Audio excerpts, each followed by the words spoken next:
Society అనే పదం ఏ భాషా పదం నుండి ఉద్భవించింది? లాటిన్.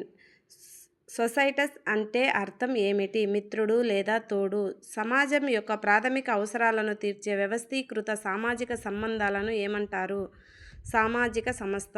తరతరాలుగా వస్తున్న ఆహార వ్యవహారాలు, సాంప్రదాయాలు మరియు విలువలను ఏమని పిలుస్తారు?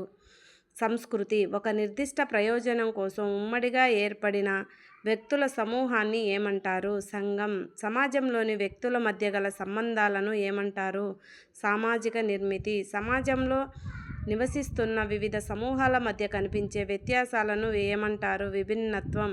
విభిన్నతలు ఉన్నప్పటికీ ప్రజలందరూ తమంతా ఒకటే అని భావించడాన్ని ఏమంటారు? ఏకత్వం. పరిమిత సమాజం మరియు నియమిత సంబంధాలు కలిగిన ప్రజల సమూహాన్ని ఏమంటారు? కులం. శారీరక లేదా జీవశాస్త్రపరంగా ఏర్పడిన మానవ సమూహాన్ని ఏమంటారు? జాతి. సమాజంలోని వ్యక్తులను అంతస్తుల పరంగా ఎగువ, మధ్య మరియు దిగువ శ్రేణులుగా విభజించడాన్ని ఏమంటారు? సామాజిక స్థరీకరణ. దిగువ కులాల వారు ఎగువ కులాల జీవన విధానాన్ని అనుకరించడాన్ని ఏమంటారు? సంస్కృతీకరణ. ఎగువ కులాల వారు దిగువ కులాల వృత్తులను లేదా అలవాట్లను స్వీకరించడాన్ని ఏమంటారు?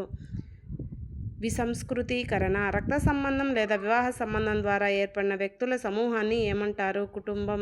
పాశ్చాత్య నాగరికత మరియు విలువలను అనుసరించడాన్ని ఏమని పిలుస్తారు? పాశ్చాత్తీకరణ.